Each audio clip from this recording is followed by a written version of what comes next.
રત્નાબેન શ્રદ્ધાબેન એવું કહ્યું, એવો સવાલ ઉઠાવ્યો કે રાજીવ ગાંધી ભવનની પાસે એની નજીક પથ્થરો આવ્યા ક્યાંથી?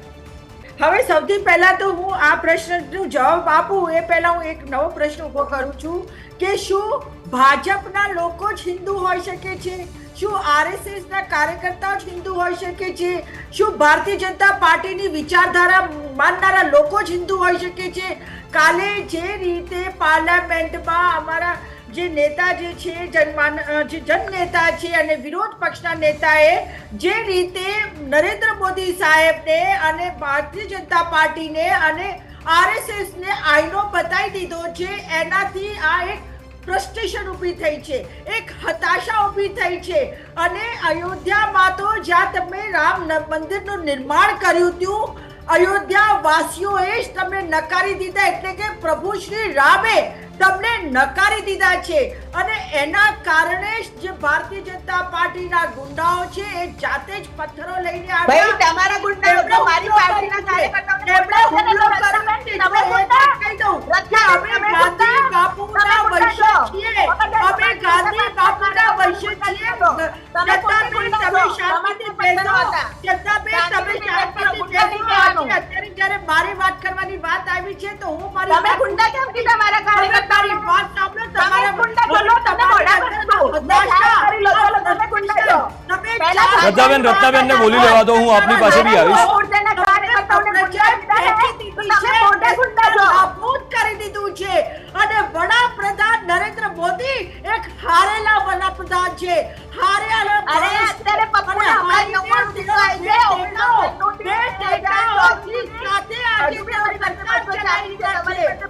નરેન્દ્ર મોદીની સરકાર નહીં, તારીખમાં આ નાયડુ અને નીતિશ બાબુની સરકાર ઉપર તમે ટકી ગયા છો, એટલે હવે તમારા ચહેરાઓ છે ને ખુલ્લા પડી ગયા છે. લોકોને ખબર પડી ગઈ છે કે હિન્દુ હિન્દુ હિન્દુના નામથી તમે લોકોએ બધાને મૂર્ખ બનાયા. આજે જઈ આવો અયોધ્યામાં 2200 જેટલા મકાનો ભગવાન રામના દર્શન કરી લો. ના પૈસા હોય તો મારા પૈકી ટિકિટ આપી દો. દર્શન કરી લો. રહેવાની, ખાવાની, જમવાની વ્યવસ્થા મારા તરફથી. વર્ષમાં છેલ્લા 10 વર્ષ તમારી રહેવાની, ખાવાની, જમવાની વ્યવસ્થા અયોધ્યામાં મારા તરફથી થઈને ભગવાન શ્રી રામના દર્શન કરી લો. ભગવાન શ્રી રામ તમને સદબુદ્ધિ આપે. માજા મૂકી દીધી છે એટલે પ્રજાએ તમને ઘરે બેસાડવાનું કામ કર્યું છે. શ્રદ્ધાબેન આ તો જ્યારે વિપક્ષમાં તમે જો અમે સત્તામાં છીએ, આટલું કોમન એક્સેસ રાખો. ક્યાં ઘરે આપવાની આવાજ વિપક્ષમાં તમે જો વિપક્ષ જનતાનું નામ ખબર છે? રાહુલ ગાંધી કરી છે. આજે સત્તા વિપક્ષ જનતાનું નામ ખબર છે? શું છે? રાહુલ ગાંધી છે. ધોખાધડીની સત્તા છે, આ છલ કપટની સત્તા છે. પ્રજાએ શ્રદ્ધાબેન જવાબ લઈશ, એમને એકવાર બોલી લેવા દો. અને બીજું હું એકવાર એ કહી દઉં કે બીજું હું એ કહી દઉં કે જો તમે બંને પાર્ટીમાં ક્યાંક ને ક્યાંક એવા તત્વો હશે, એના કારણે જ આ ઘટના બની હશે, એટલે એ બંને એનો બચાવ કરવાની જરૂર નથી. એવું કહેવાની જરૂર છે કે જેટલા બી આવા તત્વો છે, કાર્યકરોની વાત નથી થઈ રહી, જે જેન્યુઅન કાર્યકર છે બંને પાર્ટીના એમની વાત નથી થઈ રહી, જે એવા તત્વો છે એમની વાત થઈ રહી છે કે જેમના કારણે આ ગુજરાતની શાંતિ દોડાઈ છે, આવી સ્થિતિ થઈ છે, એટલે એમાં બચાવ કરવાની જરૂર નથી. જી બચાવ હું નથી કરતી, હું તો મારું જ ઉદાહરણ આપીને નહીં, હું બંનેને કહી રહ્યો છું. સંડોવાઈ હોઉં. હા તો પણ પેલા બેન ગુંડા કહે છે ને, એ મને બિલકુલ યોગ્ય વર્ડ નથી લાગતું. બીજી વસ્તુ તો તમે બી ગુંડા છો બેન. આ રીતે ડિબેટ નહીં થાય, આ રીતે ડિબેટ નહીં થાય. દાદા બેનને બોલતા શીખવાડો. ભાજપના ખેસ પહેરીને આવેલા છે અને તમને હવે રત્નાબેન આપના પક્ષના કાર્યકરો તરફથી બી હુમલો થયો હતો. તો નહીં ચાલે ભાઈ. છે હવે તમારે એમને તમે શાંત કરાવો. લેવું પડશે. તમે જે રીતે પ્રજાનું શોષણ કર્યું છે ને, પ્રજાએ તમે અરે પ્રજાનું શોષણ કોંગ્રેસ બિલકુલ રત્નાબેન, હવે શ્રદ્ધાબેનને બોલી લેવા દઈએ થોડું.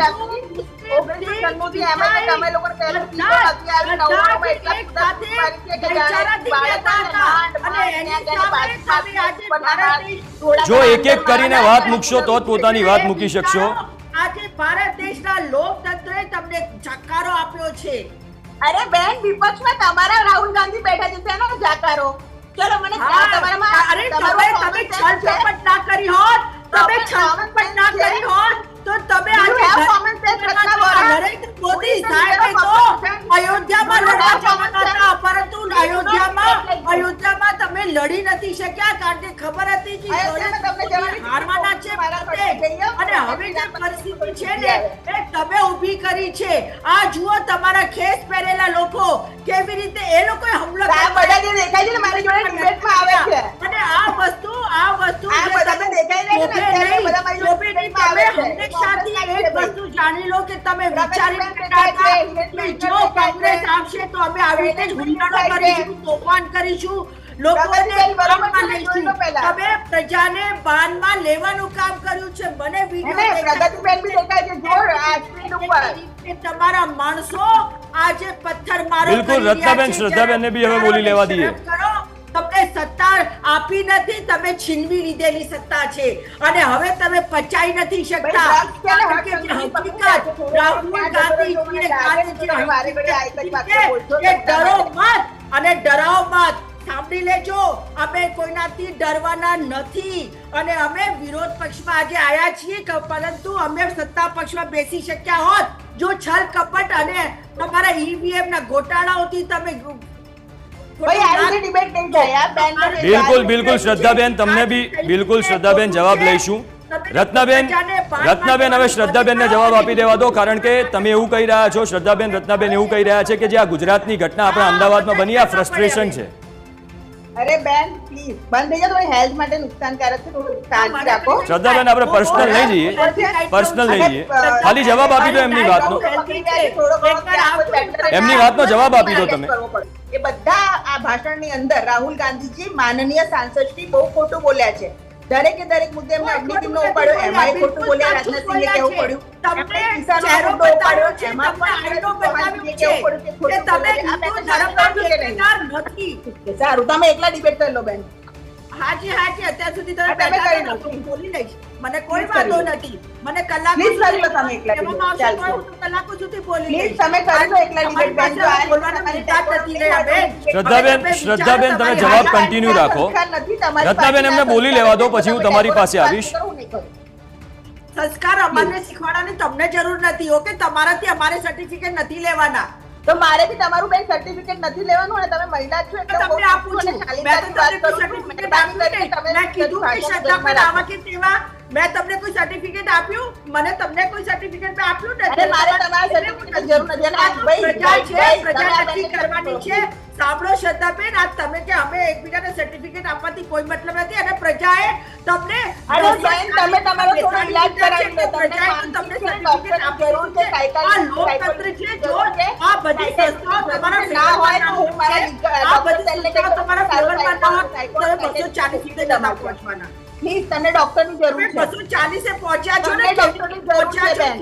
કલકપટ કરી છે આખી દુનિયા તમને જાણે. ડોક્ટરની જરૂર લાગે છે, તમને હાલ મને કોઈ ડોક્ટરની જરૂર નથી.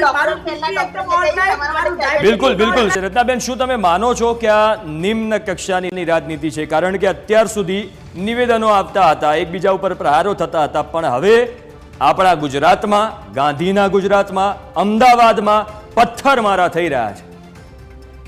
જી બિલકુલ સાચી વાત છે. આમાં આ ભારતીય જનતા પાર્ટી અને ના બેન, કાર્યકરો તો બંને બાજુ હતા, કાર્યકરો બંને બાજુ હતા. પણ લેકિન તમે એ લોકો હુમલો કરવા આવ્યા હતા, અમે હુમલો કરવા નથી ગયા. તમને સ્પષ્ટ રીતે કહી દઉં બેન, અને એ એ તપાસનો લોકોએ વિષય છે. અમારા મારો અહીંયા મુદ્દો એ બાનમાં છે લેવાની વાત કરી છે અને અમે તો જ્યારે પણ કોઈ પણ પ્રદર્શન કરીએ, દેખાવ કરીએ છીએ તો અમે ફક્ત ને ફક્ત ગાંધી ચિંધ્યા માર્ગે જ અમારું પ્રદર્શન અને દેખાવ હોય છે. તમે જોઈ શકો છો ઇતિહાસમાં આ પથ્થરો એ લોકો લઈને આવ્યા હતા અને અમે પણ જ્યારે તમે પોલીસ ઇન્સ્પેક્ટરે કીધું છે કે સીસીટીવી કેમેરાનું લેવામાં આવશે ડિટેલ, તો એમાં તો ખબર પડી જ જવાની છે ને કોણ પથ્થરો મારે છે. અને જે રીતે મેં હમણાં જોયું છે કે ભારતીય જનતા પાર્ટીના ખેસ પહેરેલા ગુંડાઓ પથરા લઈને અમારા લોકો ઉપર હુમલાઓ કર્યા છે, તો શું અમે અમારી જાન પણ ના બચાવીએ? તો શું અમે પ્રતિકાર પણ ના કરીએ? ઠીક છે, ગાંધી બાપુએ કીધું છે કે કોઈ તમને એક થપ્પડ મારે તો તમે બીજો થપ્પડ આગળ કરજો, ગાલ આગળ કરજો, પરંતુ એનો મતલબ એ નથી કે તમે અમને ગમે તેવું બોલશો ને ગમે પણ બેન, પ્રતિકારનો મતલબ એ બી નથી ને કે હિંસા થાય. અમે તો આ દેશની આઝાદીના લડવૈયા છીએ અને દેશની આઝાદી માટે અમે અમારી જાનના કુરબાનીઓ બલિદાન બધું આપેલું છે અમારા પૂર્વજોએ, પરંતુ જે રીતે તમે આ ઇન્સિડન્ટ થયું છે અને આ એક કરાયેલું કાવતરું છે, આ શું તમે શું જાણો છો કે ભૂપેન્દ્ર સાહેબને આ બધું બેન, પણ ખબર શું નહીં હોય? પ્રતિકાર એ રીતે ના થઈ શકે કે કોંગ્રેસ કાર્યાલયની અંદર કાર્યકરો જતા રહે? અને એમને ખબર ના પડે કે એમના કાર્યકર્તાઓ નથી નીકળ્યા, બધી એક એક વાતની જ્યારે એમને જાણકારી બેન, જેમ આપ હોતી કહો હોય છો છે, કે ભારતીય આજની જનતા પાર્ટી CM તરફથી તરીકે હુમલો થયો, એમના પણ પોતાના કાર્યકરો જ્યારે હુમલો કરવા જાય છે તો તેમને ખબર નથી, એનો મતલબ એ છે કે આ ષડયંત્ર છે અને ષડયંત્રમાં બધા ભાગીદાર છે.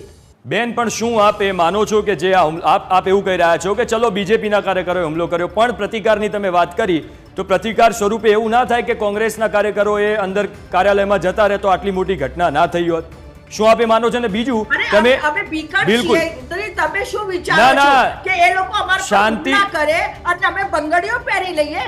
નહીં, બેન, તમારું શું કહેવાનું છે કે બેન, અમે બંગડી શાંતિ પહેરી જળવાઈ લઈએ? રાખવા માટે કોઈ બી કદમ અને ઉઠાવવા પડે, તમારું એમાં એવું બીક ના હોય. કહેવાનું છે કે તમે ગમે તે બેન, કરો, શાંતિ અમારી જાળવવા પછી માટે કરો, કોઈ બી શું પગલા કરો, ઉઠાવવા પડે તમે એમાં બીક ના હોય. શું તમે એ અને માનો અમે છો? ચૂપચાપ સારું, મને એમ કહો, સાંભળતા રહીએ. સારું, મને એમ કહો, આમાંથી કોઈ કોંગ્રેસનો કાર્યાલય સીસીટીવી ફૂટેજમાં આવશે તો તમે માનો છો કે એની સામે બી કડક કાર્યવાહી થવી જોઈએ? એ તો બધાની સાથે થવાનું છે, કાયદો તો કાયદાનું કામ કરવાનું જ છે ને, હું ક્યાં ના પાડું છું? તો હું એ જ કહી રહ્યો છું, જો કોંગ્રેસના કાર્યકરો અંદર એવી રીતે જતા રહ્યા, હું અહીંયા એવું નથી કહી રહ્યો કે જેણે પથ્થરમારો કર્યો એ ખોટું જ છે, બંને બાજુ ખોટું છે, પણ તમે એ માનો છો કે જો પ્રતિકાર એ રીતે થયો હોત, કે પ્રતિકાર એ રીતે શાંતિના સ્વરૂપમાં થયો હોત તો એટલીસ્ટ અટકાયત ના થઈ હોત, એક જ પક્ષના કાર્યકરોની અટકાયત થઈ હોત? મારે શું કહેવાનું છે કે તમે આવીને અમારા પર હુમલાઓ કરો અને અમે ચૂપ બેસી રહીએ, એ તો નહીં ચાલે. કારણ કે ભારતીય જનતા પાર્ટીએ આખા દેશને બાનમાં લેવાની વાત કરી છે અને રાહુલ ગાંધીજીએ જે વાત કરી છે ને એ વાતથી એમના પેટમાં દુખે છે અને એ વસ્તુથી એમણે આખા દેશને બાનમાં લેવાની વાત કરી છે. રાહુલ ગાંધીજીએ કીધું છે કે નરેન્દ્ર મોદી હિન્દુ નહીં અકેલે, બીજેપી હિન્દુ નહીં અકેલી, આરએસએસ હિન્દુ નહીં અકેલી, અમે બધા પણ હિન્દુ છીએ અને અમે બધા હિન્દુ તરીકે રહીએ છીએ ને. હિન્દુ ધર્મ ક્યારે આવી રીતે હિંસા નથી બતાવતી. આ હિંસાનું જે કાર્યક્રમ કરે છે ને એ ફક્ત ને ફક્ત ભારતીય જનતા પાર્ટી અને આરએસએસ થી પ્રેરિત કાર્યકર્તાઓ જ કરે છે. એટલે મારે તો જી. સ્પષ્ટ રીતે કહેવું છે કે જે સ્ટેટમેન્ટ રાહુલ ગાંધીજીએ પોતાના વક્તવ્યમાં આપ્યું છે એના કારણે બિલકુલ. આ ભારતીય જનતા પાર્ટીના પેટમાં બળતરા થઈ રહ્યા છે. જી બિલકુલ, આભાર રત્નાબેન, આપ અમારી સાથે જોડાયા.